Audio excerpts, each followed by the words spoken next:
Olá, que bom você estar aqui conosco mais uma vez no Questão Aberta. Hoje vamos falar sobre audição. Isso mesmo, se você está ouvindo direitinho, se não está, se tem algum parente que precisa de ajuda, alguma criança. Por isso trouxemos duas profissionais dessa área, duas fonoaudiólogas, a Isabela Dutra e a Daiane Pinheiro. Fique conosco.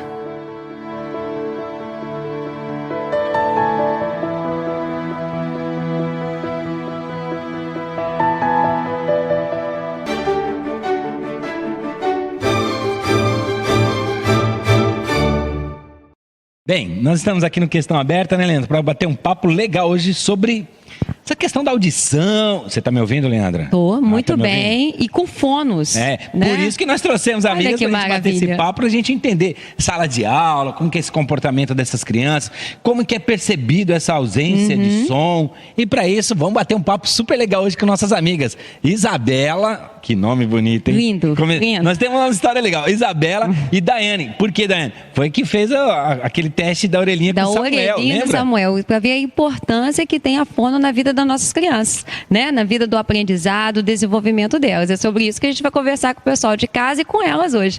É isso aí. Fala pra gente, Isabela, um pouquinho dessa história da fonoaudiologia. Como é que funciona isso? Como é que surgiu isso na vida de vocês? A fono surgiu para mim como presente de Deus, porque na verdade o que eu pedia do Senhor era uma profissão com a qual eu me relacionasse com as pessoas. E ninguém em minha volta conhecia, né, essa profissão. Não me relacionei com nenhuma fonoaudióloga antes. A igreja me ajudou muito no desenvolvimento das minhas habilidades assim, comunicativas e eu sabia que era algo para isso. E como resposta, Deus me deu a fonoaudiologia, porque é um veículo, uma profissão que me possibilita me relacionar com as pessoas. E isso, para mim, é uma grande diferença. Né? Totalmente, da cabeça aos pés. Exato, que o criança, então, é família, é pai, é mãe, todo mundo que vai acompanhá-la, né? De 0 a 100 anos, literalmente. Exato. Então você tem público por um bom tempo. E Daiane, como é que foi para você? Prazer estar aqui com vocês. Na verdade, eu sempre gostei também de música, de comunicação e estava envolvida com o Ministério de Louvor na igreja. E eu fui para a fonoaudiologia por causa da voz. Mas a audiologia agarrou meu coração, me apaixonou. Então você que era aquela menina lá que ficava corrigindo. Ih, tá ruim essa voz, tá não sei o quê. Afina melhor, você né? ficava cuidando desse pessoal. E acabou que eu me apaixonei pela fisiologia da audição, pela possibilidade de reabilitar ou habilitar um indivíduo à audição. E hoje não sou especialista em voz, mas sou especialista em audiologia. Olha que delícia. E como que é, por exemplo, eu sou mãe, né, para as mãezinhas que estão em casa. Eu tô com um filho, onde, sim, eu sinto a necessidade de levar numa fono, né? Porque o pediatra ficou, né? Espirrou, não, né? Tá tossindo, vomitou, todo a gente controle. Não, né? não, a gente chama, a criança não responde. Né? Como é que é isso? A gente começa a perceber alguma perda auditiva ali. Então, de fato, a mãe geralmente é quem sinaliza isso, porque é ela quem costumeiramente, ela que está naquela questão de se comunicar mais com o bebê, na hora da amamentação. Então, desde muito cedo, a mãe tem um olhar mais diferenciado, obviamente, a mãe ou quem ocupa da função materna, né?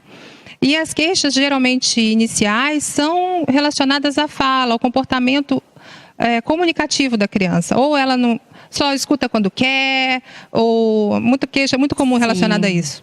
Fala errado, ou troca tais letras, troca tais fonemas. Então, a queixa geralmente é fala e não é isso? A quando é bem pequenininho, acho que a maior preocupação dessa mãe é realmente essa questão do ouvir, logo quando você pergunta, fala alguma coisa, e fala. Né? Eu vejo muitas vezes, né? Eu como mãe, Samuel desbancou falar cedinho. Isabela demorou, né? Isabela até no negócio de apontar. Acho que ele ficou na cola de de Samuel, porque Samuel fala. Então a gente ficava assim, preocupada. Então, como uma mãe, né? Como que é, né? Essa questão do ouvido falar também, né? Sim, a gente tem também alguns casos mais extremos, quando a criança não reage mesmo, principalmente bebês, né? Estourou fogos, a panela caiu, a tampa da panela caiu e ele não acordou, ele não não se assustou, ele não reage a esses sons.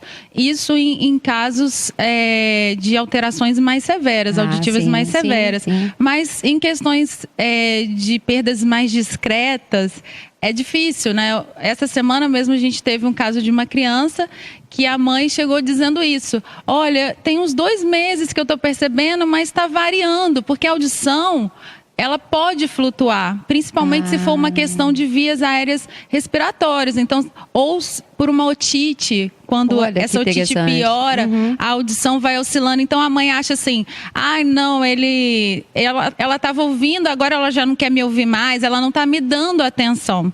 Então a mãe fica insegura também se isso é uma questão a ser resolvida ou não. E aí a gente indica que essas pessoas realmente procurem. Na dúvida, procure o otorrino, procure conversar com o pediatra, com um fonoaudiólogo, para fazer exames, para a gente poder saber se isso realmente é uma desatenção da criança momentânea ou se ela tem uma otite ou se ela está com cera. Daí, às vezes ela está com você falou uma coisa assim, otite. Então essa criança, por exemplo, que tenha sinusite, rinite, todos os ites da vida, que é muito comum, né? Porque é via aérea, né? Então, é muito comum nessa idade, nessa primeira infância, e ainda é uma das maiores causas de perdas oscilantes, né? Perdas reversíveis na infância é por essas questões. Nossa, sinusite, importantíssimo esse tipo de informação para o pai e a mãe, né? Porque realmente a gente não fazem a ligação. Não faz essa ligação, né? Porque a gente tem visto tanta criança passando mal agora, ó, tempo que varia, né? A gente tem a poluição do ar aqui em Campos, a gente tem aquele pozinho preto, né? Maravilhoso que dona de casa ama, né? E as crianças ficam muito alérgicas, né? Então olha como compromete. Você falou vias aéreas, né? Acendeu a luzinha. Olha como compromete a vida de uma criança em procurar fono, né? Esse profissional responsável. Muito Ótimo. Bom.